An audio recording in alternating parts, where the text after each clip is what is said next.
Hey team, welcome back. This conversation is going to be about something that you may have heard of before, but it's got a lot of real world modern day implications still, and involves the country of Iran.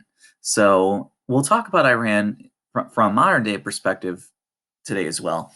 But let's first kind of get a little bit of background on the reasons for the relationship between America and Iran today.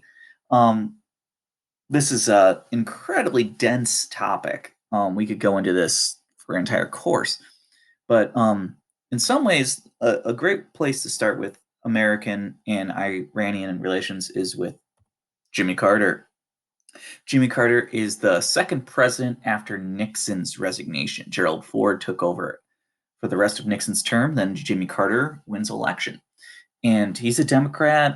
He's notable for a few things, like the Camp David Accords, for suffering through the energy crisis.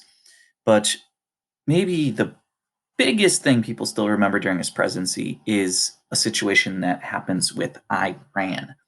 Now, America had a very complicated history with Iran. They had a leader. Um, Now, this isn't the person's name, this is more of like their title, the Shah, who wasn't the most popular of rulers in Iran. In fact, a lot of the Iranian people did not like him. But he was very close and supported by the United States of America. Now, when the people of Iran had a revolution against this Shah, America actually took him in. And that made the people of Iran incredibly angry when they wanted their ruler back to, face judgment, face trial, and America refused. And it boiled over to the point where the American embassy, where kind of the representatives of American government in Iran was actually stormed, and you had Americans taken hostage. Now, no Americans were killed in this takeover, but it was still a very violent siege and alarmed people of America incredibly that over 50 Americans have now been held hostage by a foreign power. Many were calling for war right away. Others were saying, let's try and negotiate. And this really cast a huge cloud over Jimmy Carter's presidency. He did not act on military aggression right away. He wanted to try and talk this through. And they actually made a movie a few years back called Argo about this situation. And it's a radar film, but I have a couple clips here for you. This is the opening scene, and it's an animated sequence that does a great job kind of talking about the relationship between Iran and America, as I did.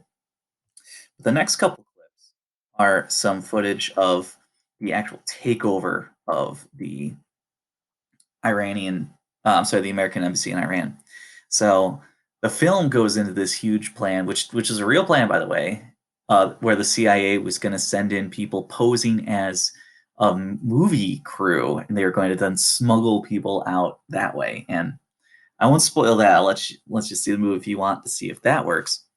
But the negotiations for the main amount of hostages go on for years.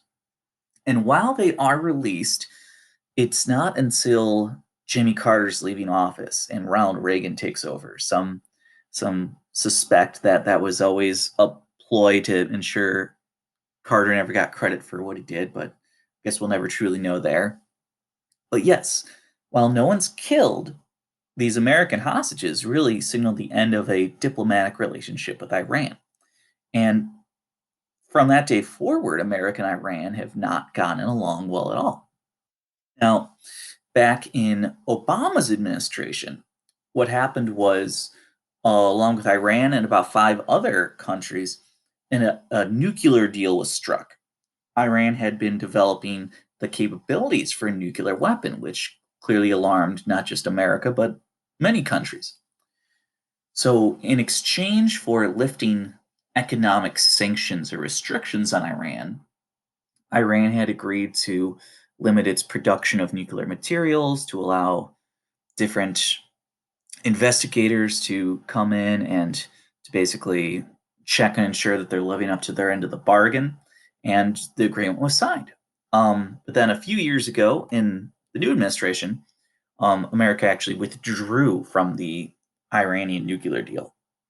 So, as to this day, restrictions have been replaced on Iran, and the nuclear deal is kaput. So, something to kind of keep an eye on in the future, as anytime you hear Iran, you can at least kind of know now why there's so much tension between the two countries originally.